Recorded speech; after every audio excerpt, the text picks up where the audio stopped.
नेपाल के सरहद से सटा सीतामढ़ी जिला है। वहां के कई विधानसभा की हमने तस्वीर आपको दिखाई कि वहां पर कौन से संभावित उम्मीदवार हैं और मौजूदा वक्त में वहां विधायक कौन है। लेकिन आज हम बात करेंगे सीतामढ़ी शहर क्षेत्र की, जो खुद अपने आप में एक विधानसभा है। यानी वहां पर कौन से उम्मीदवार पिछले चुनाव में थे और किस उम्मीदवार ने बाजी मारी थी और 2025 के रण में किन लोगों ने अपनी तैयारी शुरू कर रखी है।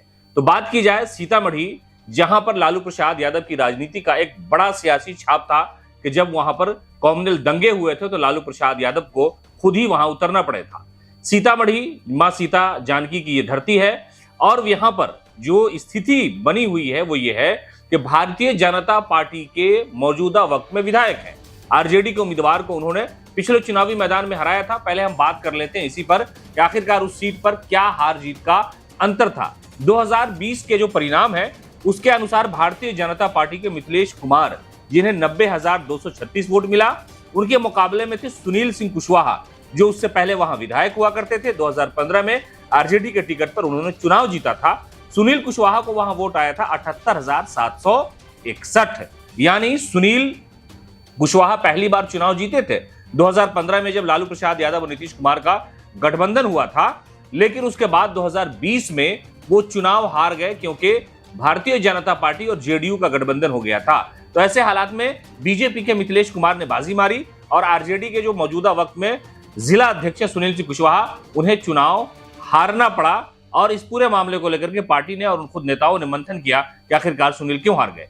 2025 की बात की जाए तो वहां पर संभावित उम्मीदवारों की लिस्ट में कहा यह जा रहा है कि मिथिलेश कुमार, जो भारतीय जनता पार्टी के सिटिंग विधायक है, एनडीए उन्हें वहां से उम्मीदवार बना सकता है और यह बात है कि वो ही उम्मीदवार हो सकते हैं। अधिकतर ऐसा होता है कि जहां पर जो उम्मीदवार जीता होता है उस पर ही दांव लगाने की कोशिश हर पार्टी करती है। वहां पर संभावित उम्मीदवार की अगर बात की जाए तो सुनील कुशवाहा, जो आरजेडी के नेता हैं, वो वहां पर चुनाव लड़ सकते हैं आरजेडी के टिकट पर।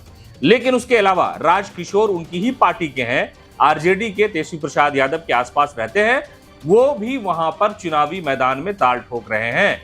राजकिशोर का सियासी तजर्बा लंबा है, तो इस हिसाब से आरजेडी भी वहां पर दाव अगर लगाएगी, कैंडिडेट अगर चेंज करेगी, नया उम्मीदवार देगी, तो राजकिशोर को वहां पर चुनावी मैदान में उतारा जा सकता है। कहा जा रहा है साफ सुथरी छवि के व्यक्ति है, कभी किसी के साथ लड़ते झगड़ते नहीं है और पार्टी का जो काम होता है, धरना प्रदर्शन होता है या सामाजिक काम होता है, उसमें वो बढ़ चढ़ के हिस्सा लेते हैं। तो आरजेडी सुनील सिंह कुशवाहा की जगह पर राजकिशोर को भी चुनावी मैदान में उतार सकती है अगर वो पार्टी के नेताओं का विश्वास जीत लेते हैं तो।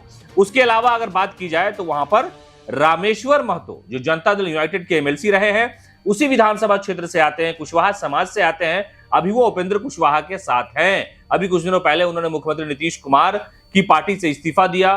नीतीश कुमार ने उन्हें एमएलसी बनाया था, लेकिन वो भी चुनावी मैदान में कूद सकते हैं और हो सकता है कि आखिर वक्त ऐसा आए कि रामेश्वर महतो अपनी पूरी टीम के साथ आरजेडी में शामिल हो जाए और आरजेडी के टिकट पर वो चुनाव लड़ सकते हैं, इसलिए कि वो पढ़े लिखे व्यक्ति भी है और कहा यह जा रहा है कि उस इलाके में उनका अपना एक कुशवाहा जाति में खास पकड़ है। तो इस हिसाब से आरजेडी उनके ऊपर दाव खेल सकती है।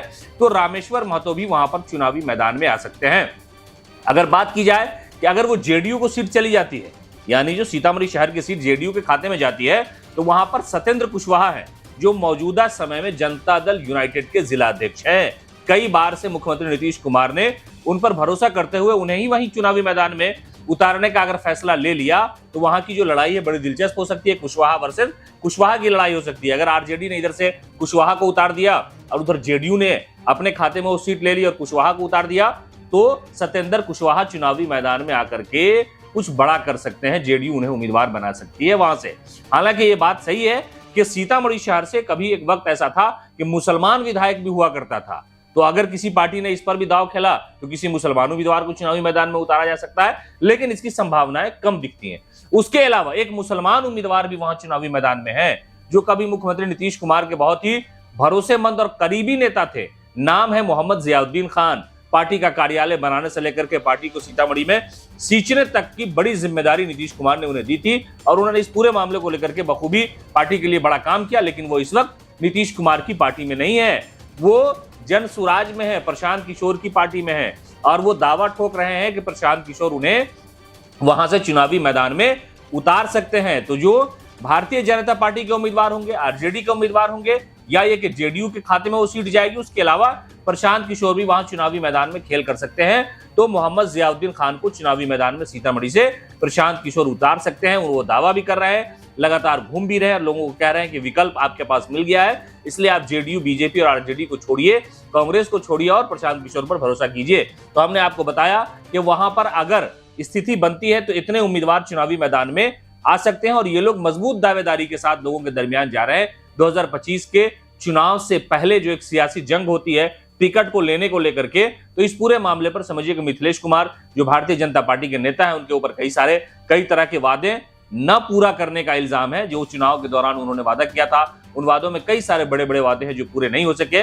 तो मिथिलेश के ऊपर भी सियासी दबाव होगा, भारतीय जनता पार्टी उन्हें वहां से उम्मीदवार बना सकती है। उसके अलावा रामेश्वर महतो जो जेडीयू के पूर्व एमएलसी है, उस पर भी आरजेडी दाव खेल सकती है कि आरजेडी उन्हें टिकट वहां से दे दे, या उपेंद्र कुशवाहा अगर गठबंधन में शामिल हो जाते हैं तो उपेंद्र कुशवाहा को एक सीट अगर मिलेगी सीतामढ़ी में, तो हो सकता है कि वो बीजेपी से मुकाबला करने के लिए रामेश्वर महतो को, कुशवाहा समाज के नेता को चुनावी मैदान में सीतामढ़ी से उतार सकते हैं। उसके अलावा हमने बताया कि राजकिशोर आरजेडी से वो भी चुनाव लड़ सकते हैं। और अगर बात की जाए तो जेडीयू से सत्येंद्र कुशवाहा जो मौजूदा समय में जेडीयू के जिला अध्यक्ष हैं, कई बार से जिला अध्यक्ष रहे हैं, मुख्यमंत्री नीतीश कुमार के करीबी और भरोसेमंद नेताओं में उनका शुमार होता है, वो भी चुनावी मैदान में आ सकते हैं, इसलिए कि वहां पर कुशवाहा और मुसलमान का जो राजनीतिक कॉम्बिनेशन है उससे फायदा उठाया जा सकता है। उसके अलावा मोहम्मद जियाउद्दीन खान है प्रशांत किशोर की टीम से, वो भी दमखम भर रहे हैं। तो कुल मिलाकर के सीतामढ़ी की जो लड़ाई है वो बड़ी दिलचस्प होगी। इन सारे नेताओं में से दो तो ऐसे उम्मीदवार होंगे जिनका मुकाबला सीधे आपस में होगा, चाहे वो इंडिया गठबंधन की तरफ से हो या एनडीए गठबंधन के उम्मीदवार हों।